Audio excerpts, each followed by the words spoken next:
I'm JMC634. Welcome or welcome back to the YouTube channel. In this video, I'm going to be talking about the Jaw Titan. I'm going to talk about some of the different Titan shifters, what made their Jaw Titan unique, and I'll talk about some of the Jaw Titans from the past. So let's talk about something all the Jaw Titans have in common. One being their speed. They're the fastest out of the Jaw Titan, or out of the 9 Titans.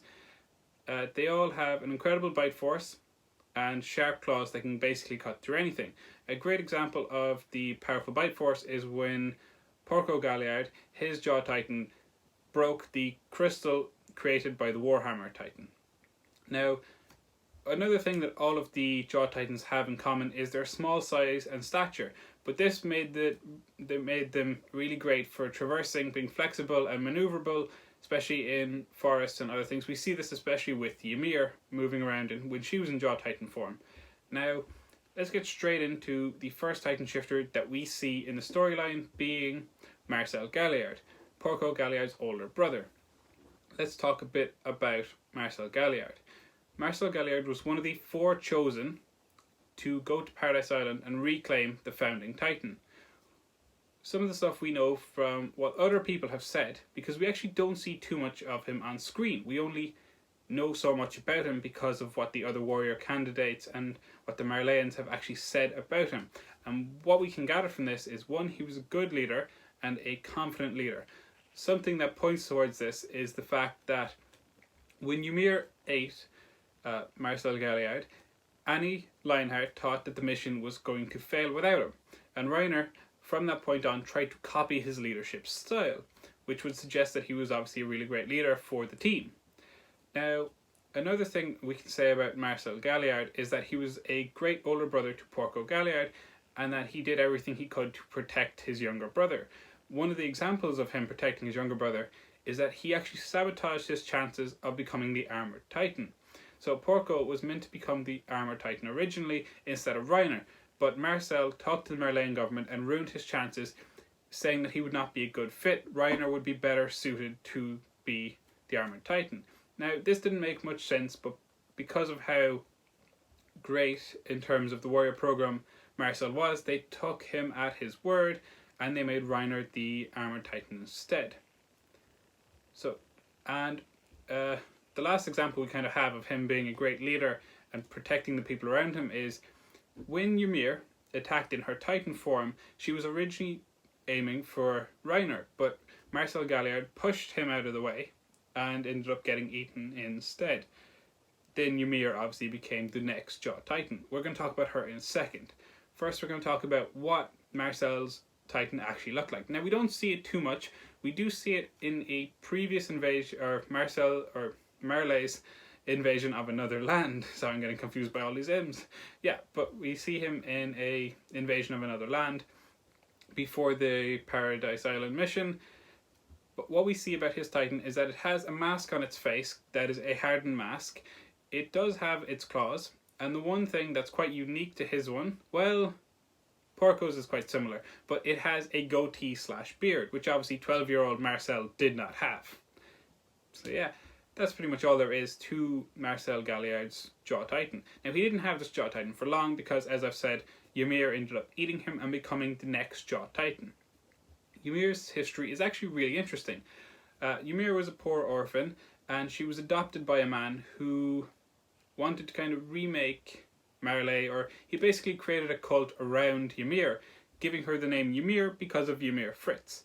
So yeah, that's why they have the exact, well, not the exact same name, but that's why they have the same first name, because he wanted to pretend that they were one and the same, that this Ymir had royal blood, and he created the cult around her. A lot of people started to worship her, and this was probably the best moments of her life because people were really happy with her for just existing, and this made her really happy.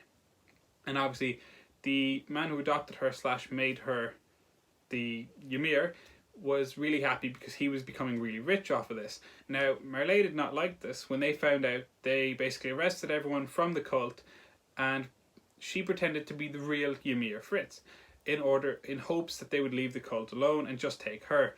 Unfortunately, this did not work, and they ended up turning everybody from the cult into pure Titans. Ymir then spent 60 years as a Titan before she ran into Marcel Galliard. She ate him and then now transformed back into a human, which, if you don't know, that's actually why Titans run around eating people, is to hopefully find a Titan shifter, eat their spine, and turn back into a human. Yes, they only have 13 years to live now, but it's a much better life than being a mindless monster running around the place. So I actually think Ymira's Titan is quite interesting due to the fact that it didn't have a mask and its claws were significantly smaller than, well, Marcel's and the rest of the Titan, or the Jaw Titans that we see on this list. That's pretty much all there is to it. No, it's a smaller Titan than the rest of the Jaw Titans. That's pretty much all there is to know about Ymira's Titan. Next up is Porco Galliard. Now, as we've already discussed, Porco Galliard is the younger brother of Marcel Galliard, as I've previously stated in this video. Now, Porco Galliard actually became a Jaw Titan after Ymir was brought back to Marley by Reiner and Berthold, and she willingly gave up her Titan to Porco, and he inherited a bunch of, obviously, her memories and Marcel's memories, and he figured everything out from this. But that's not actually what's that interesting. His Titan is quite similar to his brother's, as we can see from this, but we see that he is quite useful in battle to Marley due to the fact that, one, he saved Reiner's life a few times, and he also snuck up quite well on Aaron. Now, a few more things about Porco Galliard's Titan, which is actually the main difference between his Titan and his brother Marcel's Titan, is that Porco Galliard's Titan has two sets of teeth. It has a back row, which is a sharper set, and then the front row of teeth, which is quite flat teeth, and they fit together quite like a jigsaw, I suppose is the best way to describe it. And then if you're looking at Marcel's Jaw Titan, his teeth are really sharp, and there's only one set of them. And that's pretty much all there is to say about his actual Titan. Now, the first time we see Porco in action is when they go into battle and he protects Gabby and Falco from getting shot by enemies. And that's pretty much it. That's the first time we see him, and I thought his Titan was really cool because it showed us what a Jaw Titan should actually look like, or what it's meant to look like. And next on to, this one's quite an interesting one. I'm actually going to give you a technically anime spoiler, so if you've only watched the anime, this will be spoilers. It's about Falco's Jaw Titan. Okay, so if you're still here after being warned about spoilers, whatever happens next is on you.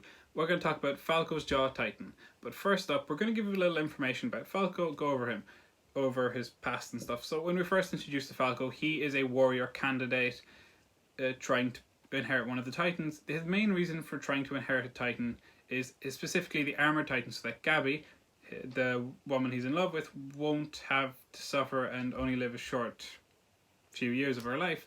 He doesn't want her to be a Titan shifter. That's basically it. When we first actually get introduced to him, his older brother is actually the one who's supposed to inherit the Beast Titan, which is kind of interesting. And his uncle is actually was a high up on the Eldian restoration list as one of the leaders. Here's a picture of him and Grisha Jaeger next to each other at, I assume it's one of the meetings. I can't remember exactly where this is from, but yeah, it's a picture of them next to each other. He was quite high in the organization. And let's get straight into how he became part Jaw Titan, part Beast Titan, because if you don't know, his Jaw Titan is actually a flying Jaw Titan. This is actually due to, it's basically his love for Gabby made him do a bunch of different things, like one, following her to Paradise Island, or Paradise Island. Two, it was protecting her when Niccolo tried to hit her with the wine bottle, and this caused the beast spinal fluid, which was in that wine bottle, to go into his system. And this is actually what caused him to gain powers of the Beast Titans when he became a Titan shifter, because he'd part of the spinal fluid in his system already. And his Jaw Titan's quite interesting because, well, obviously it's a flying Jaw Titan. That's really interesting. And two, it actually has two jaws. One, which is the inside one, which is a regular Titan mouth, and the second one, which is the outside one, it's quite a jagged teeth one, and once it closes, it actually looks like a bird's beak. And this is due to him having more animalistic features from being part Beast Titan, or at least having the spinal fluid from the wine bottle after entering his system. Now, after gaining some of the memories of previous Beast Titans, he remembers that there's he gains a memory from a Beast Titan that in the past was able to fly, and from this memory he learns that he can fly as his half and half, and that's what he does basically on his first try, which is very, very impressive. And I would say his Jaw Titan is probably the most, well, obviously the most unique because it's half Beast Titan, but it's also probably the most versatile considering it can fly. It is Jaw Titan, which means it's got a really strong bite. It can fly. It has bird claws. Like when it first shows up, it crushes buildings just from transforming. And then we see later on in chapters that it actually evolves even further. Now that might sound crazy, but I'm leaving it at that for anyone who's like, wait, what? Yeah, I'm sorry. I'm leaving you on a cliffhanger. You can see it when it shows up in the anime. Sorry, but that's the way it is. Now, let's get on to... I'm only going to go over 2 of the ancient Jaw Titans. One, I think, is the original Jaw Titan, and it just from the chapters that it show up in, I think it's safe to assume this. And also, its head is actually just kind of a skull with hollow eyes, and it gets this skull from the Founding Titan, which is the second reason I think that it is the original Jaw Titan. And now the second one I'm going over is, it's pretty much just a normal Jaw Titan, but it has, instead of a mask, instead of like a crystallized mask, it has an actual helmet. It does not have any claws, but that did not stop it from in one swipe going straight through the Cart Titan. Is that a spoiler? Definitely. Have you already been warned? Yes. So don't be complaining. That's pretty much all there is to cover about the Jaw Titans. Hopefully you enjoyed this video. I'll be covering the Colossal Titan next.